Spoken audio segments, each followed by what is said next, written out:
All right, everyone. Today we have BKC joining me here to talk about team building for specific threats in Pokemon. Now, there are some beginners in my channel, and there might be some who are unfamiliar with BKC's history as a player. So, to give a quick refresher, this man is like the Tom Brady of Pokemon Showdown tournaments. He has a massive amount of wins across several generations of play, and even has several tournament titles to his name, including Smog Tour 16 and Smog Tour 22. But not only does he have significant tournament success to his name, he also has an amazing YouTube channel, which I feel he's really kicked into high gear in recent months, with a lot of number one series and some really thorough, in-depth dives and discussion videos. Really just a fantastic guest to have. BKC, thank you so much for joining me today, man. Thank you for having me. I'm glad to be here. Well, great. Once again, I can't thank you enough. Hope you're doing well today. How are you in isolation? I'm not sure. Well, my day was just thoroughly improved because I'm from New England and I just got compared to Tom Brady, so that helped me. Well, I was wondering about the comparison, so that works for me. Before we get started with the questions in earnest, again, I kind of wanted to talk about team building for specific threats. I did want to ask you about a really interesting quote of yours in your recent speed tier video. Or not speed tier, speed team building video. You mentioned that you often find battling on the ladder becomes stressful and frustrating, but on the other hand, team building becomes a pleasant relief. Often just for the sake of it. Now, a lot of my audience probably feels the opposite and finds team building stressful or what have you, so this might come as a surprise to them, and I was wondering if you could elaborate on that. Do you really enjoy team building more than laddering? Yeah, absolutely. Well, part of it is because laddering is almost designed to infuriate you with a lot of games in a short amount of time and people doing dumb stuff and you just want to go crazy. And I know that there are a lot of players out there who hate team building, and they want nothing more than to just get out there and play. And I love playing, obviously, but I really like making teams. It's just constantly in my head. Whenever I'm commuting somewhere, I always have a pen and a piece of paper with me so I can jot down 6 versions of some armory team. And it's relaxing, it's fun. I've been known to spend an hour in the damage calc just figuring out EV spread and then going, wow, where did the time go? Why is it 3 a.m.? So yeah, I really do like team building. It's such an expressive thing to do. It's almost like a mix-up between the theoretical and the practical. The theoretical is great, no one's ever gonna hit you with 4 skull burns in a row or like 4 paralyzed full paras in a row. But the theoretical is just kind of beautiful numbers. Oh, it's great. I mean, yeah, sometimes you can't just play paper Pokemon. And you have to actually get out there and play in order to make great teams. There used to be a kind of rite of passage on Smogon where people got into the Rate My Team forum and they just wanted to make the prettiest, most perfect teams, right? And then when they actually started playing in tournaments, those teams kind of fell apart because while they handled threats on paper, and you get into a game and you're suddenly taking attacks and chip damage, and suddenly they fall apart. So I think in order to really make good teams, you can't just know the threats and say, I'm going to counter Tyranitar with my ground type. You have to know how the game actually works. So I think playing first and really understanding the metagame helps you then get a better grasp on the theoretical. Like, for example, there are a lot... I'm going to use an old gen example because I'm a fossil. But let's say that Dragon Dance Tyranitar is a big deal in Advance. It's the biggest deal. Sure. And you can't always make a team by putting Swampert on it because Swampert might not be as offensive as your team might want to be. You say you want to hit the opponent hard with physical attacks, and then you kind of have Swampert in the 6th slot just because you lose to Tyranitar. What if you could handle Tyranitar just with offense? You could say, well, Tyranitar will beat me if it gets 2 Dragon Dances, but it will never get 2 Dragon Dances. Sure, yeah. The example of, I know how the game plays, so I can make teams that have a paper weakness but can play around it because I'm familiar with the scenarios that are going to happen in battles.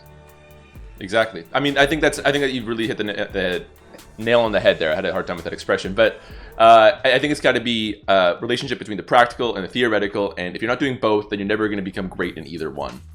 But I'm going to move on to the next question. I think for most beginners, you mentioned numbers a little bit there, but we're talking about EV spreads. I think 252 is kind of a classic for a lot of people just starting out. It's a go-to strategy, and in my opinion, it's still a great start. But on the other hand, top players like yourself often make use of extremely specific EV spreads, sometimes with all 6 categories getting some sort of attention.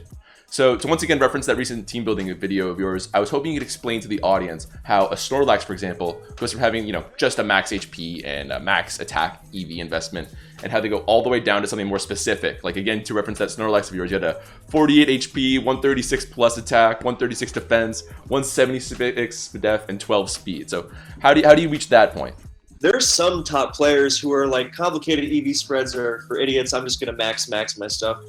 And you can get away with that. If you're running an offensive team, chances are you can just max all your stuff and you'll play roughly the same way. So, yeah, you can run max and you'll generally do fine. But for people like me who like to control every little aspect, then I think more complicated EV spreads are, well, they can do great things.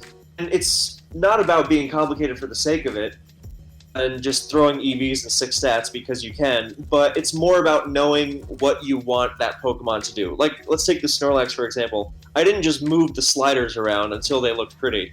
Even though you feel like we could do that and you would be fine, and if you really are looking for that peak performance kind of thing, then you want to know what these EV spreads are supposed to do. Sure, you could just go max attack and max HP on Snorlax, and it'll be fine. But you might also be thinking, wow, I'm taking a lot of physical attacks for more damage than I want to. Maybe I should invest in some defense. And then you go to the damage calc and you're like, well, if I can not get 3 KO'd by Swampert most of the time, that's good enough. Sure. Or for F, the more pressing examples for advance are Mata's Zapdos Thunderbolt, not getting 3-hit KO'd by that in Sand, because otherwise you are going to crumple instantly, and not being 2-hit KO'd by +1 Modest Suicune Hydro Pump. And if you can do that, you can potentially Body Slam, paralyze it, and you don't have to blow up on it with Self-Destruct. You can just keep your Snorlax alive. So it's mostly knowing what the purpose of the EV spread is.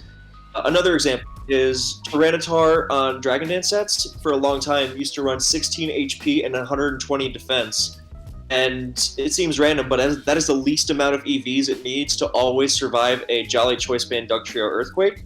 So it's not just, oh, well, let me be better against Metagross. It's knowing the scenarios you're going to find yourself in. And that scenario is, okay, T-Tar Dragon Dances, and then Dugtrio comes in, and it's still faster, and it traps me, and it hits me with Earthquake. What can I do to make sure I beat this? So it's kind of like sometimes you change a move on a Pokemon to deal with certain things. Like if your Heatran is getting walled by water types, you put HP Grass on it. It's the same kind of idea, just with EV spreads, and it takes more effort because you have to spend time in the damage calc, which I personally love. But you just need to know what you're trying to do. So for speed, you want to know what you're trying to outspeed. That's simple. And then for attack and special attack and then your defenses, then you need to know how much damage you need to do to things and how much damage you need to take from certain things. And again, that comes from being familiar with the actual games you're going to play. Well, you mentioned in the past that all you have to do to make a team is know what you want to do with the team. And this seems to be exactly what you're sort of getting on here, is what objectives do you need these specific Pokemon to do, am I right? Yeah, the problem with me when I said that was, that's a very abstract thing to say and just expect people who aren't as experienced as me to understand it. So to elaborate a little bit. So it really depends on the goal of your team and how even new players will go, okay, well, I want to sweep with Dragon Dance Gyarados, so I'll make my team around Dragon Dance Gyarados. And sure, that's great, but Pokemon is a game of a lot of variables, and not everything is going to go your way consistently. So you need to make teams that have a more cohesive strategy rather than going all in on one sweeper. You can have the best support for Gyarados possible, and then you run into a guy who's running a Grass type and Electric type, and then a Choice Scarfer that outspeeds it. So in those scenarios, you will never sweep with Gyarados. So you have to have other options. So having a cohesive team that just can play the game, get in, take damage well, do damage themselves, have longevity, all that kind of stuff, that's important. But in terms of just knowing what you want to do with it, and it's less about I'm going to set up and sweep, because most good players will have teams that make it easy for you to just click the sweep button. So an example would be my team is centered around dishing out passive damage until I get a chance to sweep with Magirna, for Sun and Moon example. So you've got your defensive core of Toxapex and Ferrothorn and whatever. You lay out your hazards and you take hits. You have your offense. You've got your Tornadus Therian for speed and for checking things and for defog. And generally, you can switch around the opponent's attacks while you wear them down with hazards until you can pick them off. And not everything that has a setup move is going to be a sweeper. There are some games, you might hear good players like Joey and Blunder throw around the term win condition, which really is just your most valuable Pokemon. So if you have Toxapex and the opponent has 5 Pokemon that lose to it and 1 thing that beats it, and suddenly in that game, Toxapex is your sweeper. So if your opponent is just running Tran, Greninja, some other stuff that loses to Toxapex, and a Tapu Koko, then suddenly you're probably not thinking, oh, well, let me sweep with my Magirna. You're thinking, wow, I'm going to win with Toxapex. So that's a thought that I always like too. Is team building in Pokemon is less about doing one specific thing and having a specific objective. So you're right. Your quote was perhaps a little bit misleading, but it's more about arriving into a battle with as many options in your pocket as possible. And then once you're in the battle, of course, it becomes identifying those options. So I completely agree. I find it funny when a wall can do that purpose. But I do want to keep moving here because I think that so much of team building revolves around understanding what threats are present in the tier. And you've been at the top in so many tiers for so long, so this might be a harder mindset for you to enter than most. But when you do find yourself playing a new tier or meta or something like that, how do you go about learning and adjusting to the threats present in this new tier? Is it just a simple matter of checking the viability rankings, or is there more to it than that? Because a lot of what we're talking about so far revolves around understanding these top threats and building around them. Well, it's funny because I've actually never been too good at looking at a tier and just instantly going, okay, I get it. I always think, how do I possibly account for every threat? I don't even know them all. Like, I still remember the first day of Black and White when I was like, okay, well, I'll just have stuff together. And at the beginning of metagames, then that's most of what happens until stuff gets fleshed out. But for more established stuff, like the old generations, or even current gen lower tiers, then viability rankings are, glance at them so you know, okay, I have to watch out for X, Y, and Z. In terms of actually getting a team together, that's incredibly difficult. And I've personally never been able to do that. And I don't know too many people who are able to do that either. So my recommendation for getting into a new metagame where you really don't know much just to begin with is look for the resources. We have never had more resources for getting into a metagame, no matter how specific. So if you want to get into Gen 2 UU, that has a ton of resources if you just do some digging. So look at the viability rankings. For the purpose of Gen 2 UU, you look at it and say, okay, I know the best Pokemon are Nidoqueen, Scyther, Electabuzz, other stuff. And then you look for sample teams. And you use the sample teams, you get out there, and you actually play. This goes back to the earlier thing. Once you play the metagame and you know how stuff works, then you can actually make your teams. But I don't think it's very reasonable to go into a new metagame and instantly go, all right, I'm going to build a perfect team that covers everything. You haven't played the game. You don't know how everything works. So get into a metagame, glance at what's popular, maybe have a tab open to look up what sets things run for the first time when you run into them. For example, if I started playing Gen 8 RU today and I faced one of the new Gen 8 Pokemon, I would have no idea what they were going to do, so I would have to look them up, what moves they're likely to run, things like that. After you get some experience, then you will be able to say, all right, well, I know that Gen 8 RU teams are really weak to Swellow. I'm just making that up. I don't even know if it's RU or if it even exists in Gen 8. But Gen 8 RU are weak to Swellow, so I'm going to make a team with Swellow, and I know roughly what I need to cover. I know that, let's say, Nidoking is a top threat, so I'll need to have a switch into Nidoking. So it goes back to the idea of some experience, and from there you can build on that experience and start making your own stuff. Well, as I said in a recent video, it's so important that you play to learn, not to play to win. It seems obvious, but in Pokemon especially, where knowledge is really just the name of the game, especially when you're just new to the meta, I think that's so critical. So that's a great point. Thank you there. And sometimes my last piece of advice on team building is if you're in a rut, sometimes you really just need to take a step back. Because otherwise, you will do what I and everyone else who's ever tried to make teams for a tournament before does, and that is you'll start to go crazy. You'll start to go, oh my god, everything sucks. This Pokemon is broken. That Pokemon is awful. I can't use anything. My team is awful. And every single team I'm going to face is going to have 12 Pokemon, and I'm going to lose. At that point, you got to take a step back, give it a couple days, and then when you come back, you'll have new perspective, and you'll think, wow, I just made a really creative, really good team. So it's kind of like ladder in that sense. You can't let yourself get tilted.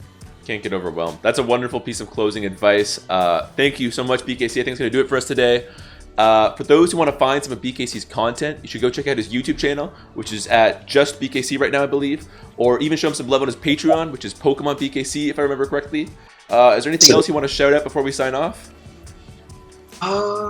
Remember, team building is its own form of fun. You shouldn't team build just because you need a team and you want to beat everyone, but because you enjoy it. It's not for everyone, but there's a lot of fun to be had without even touching an actual battle. So, I mean, you need the experience from battle, but just have fun with team building just for the sake of it. I make more teams than I could possibly use, even if I played 10 tournament games a day for like a year. So that's just because it's so fun for me. Well, that's great. So once again, thank you so much. That's going to do it for us today, guys. Thanks once again. See you around. Take it easy.